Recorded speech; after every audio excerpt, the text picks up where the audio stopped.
Morning guys, welcome back to my channel. Okay, today I am going to be making some little shabby chic flowers. So I just wanted to show you how I did it. I've actually coloured these with the Distress Oxide inks to get the little shabby chic colour. So it's the same way as I did the seam binding. I've also actually did a bit of seam binding the same colour.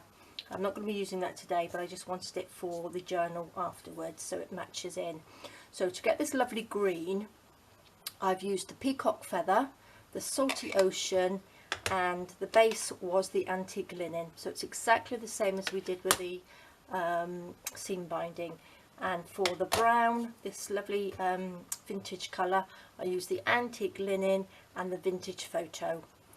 And for the pink ones, I used the antique linen and the seedless preserve.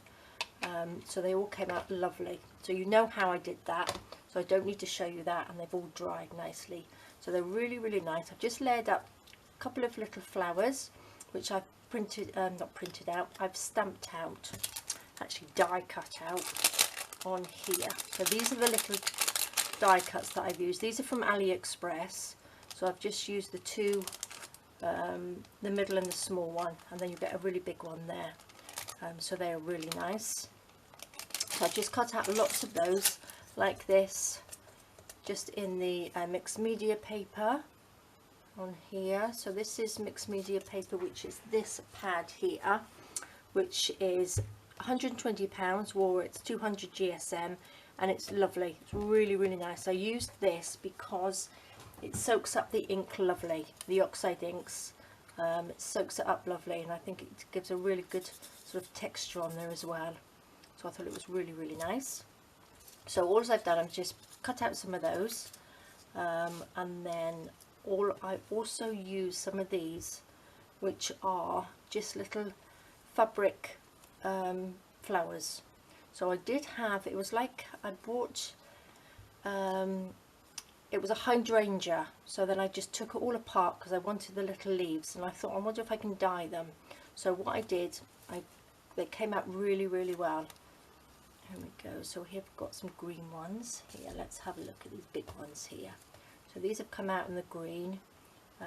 These were the antique linen and the vintage photo, and these are beautiful. These have come out lovely in shabby colours. So this is the pink ones.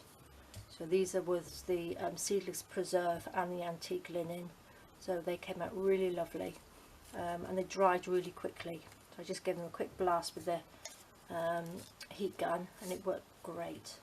So let's take this one on, and all as I've done, I've just layered them up with a little bit of cheesecloth, a little bit of this eyelash trim on there, and a little brad. So, and the same again, I just doubled these up and put the eyelash trim in there with a little brad in the middle. So I thought they were really, really pretty and so simple. So I thought I'd make some with you because I need to make lots.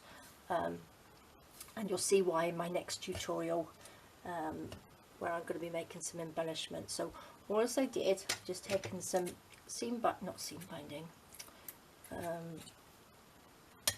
cheesecloth, and then I've got, let's make a lovely pink one. Let's make a pink one. So what I've done here, I've actually sort of like wrinkled these up just a little bit because they are a little bit hard.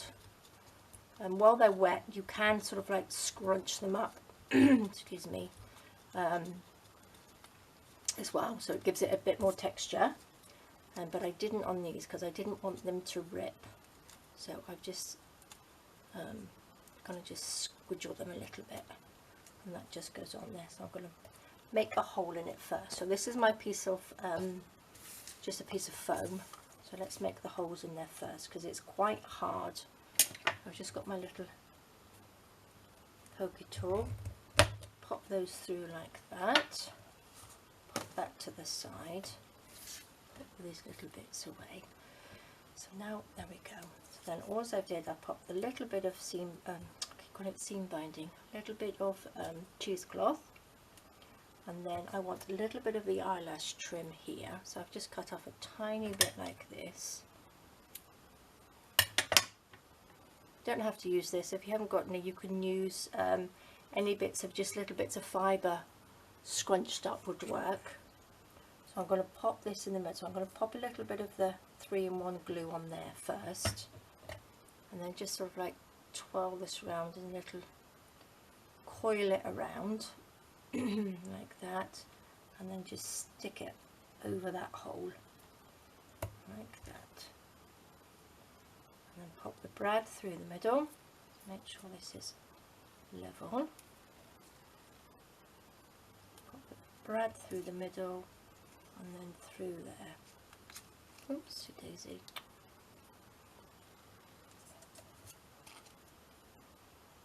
Through the hole. So that's easy peasy. You can make them out of anything, obviously. You can cut them out. You don't have to have the mixed media paper and colour it like I did, but you can use any bits of offcuts that you've got, pattern paper or anything to match in with the journals that you're doing. This isn't anything new, this is just making flowers, which we all really know how to do, but I just thought I'd show you because it's going to go into my next journal. So I thought they look really, really pretty and so simple. And the same again with the little fabric ones. All as I did, I just layered 2 together. I didn't put any thing in between. And I've got a little bit of the eyelash trim. Just trim it off there. And then twirl it, pop a little bit of glue on there first. Just so it sticks. Oops. Twiddle this round. Like this, and pop that on the top. Just hold it down. Don't need that one yet. Stick that down. And we've got a little brad here. Whoopsie daisy. Pop that through the middle of the hole. A little flower. Oops. Make sure they're sort of through the other little bit like that, and then just open them out.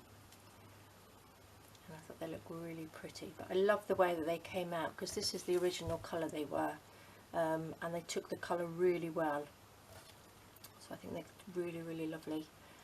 So any fabric flowers you've got, have a go, because they should be able to colour, and because it's got like the green and the orange here, it actually gives it a different tone.